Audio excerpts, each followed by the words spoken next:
La 4e de couverture revisitée par son auteur et des lecteurs de Cultura. Aujourd'hui, Leurs enfants après eux de Nicolas Mathieu. Août 1992, une vallée perdue quelque part dans l'Est, des hauts fourneaux qui ne brûlent plus. C'est la première phrase de la 4e de couverture. Nicolas Mathieu, d'autres étés, d'autres ajouts. Leurs enfants après eux, c'est un roman qui est à la croisée du roman d'apprentissage et du roman noir.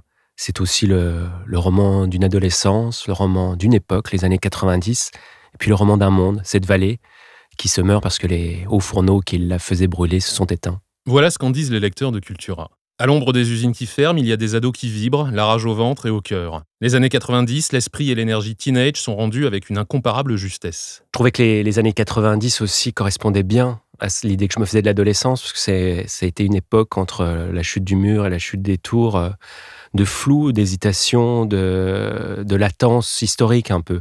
Et l'adolescence, c'est un peu ça aussi, un moment de devenir qui est très incertain. Propulsé nouvel espoir du polar français avec son premier roman, Nicolas Mathieu joue avec les codes du genre noir et social. Moi, je pense avoir écrit un roman noir, mais qui n'est pas seulement ça, et qui ne va pas peut-être au bout de la charte des codes, parce qu'il y avait un souci de restitution qui a été si fort que finalement, c'est devenu une chronique. Ne se contentant pas d'être en prise avec son époque, la langue est à la fois directe et ouvragée, percutante et acérée. Je trouve que la vie nous en fout plein la gueule. Les gens qui vieillissent, des gens qu'on aime qui meurent, des filles qu'on n'aura jamais, et puis le temps qui s'échappe.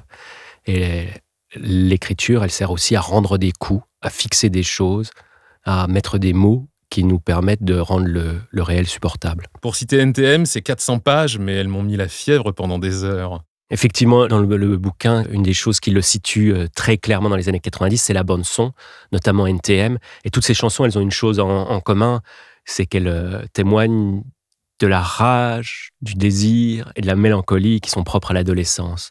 Alors effectivement, il y a la fièvre, ce truc lancinant qui travaille les ados pendant tout le bouquin, et puis qui leur font faire pas mal de conneries. Merci Nicolas Mathieu. Leurs enfants après eux est un roman plébiscité par les libraires et les lecteurs de Cultura. C'est donc là qu'on le trouvera.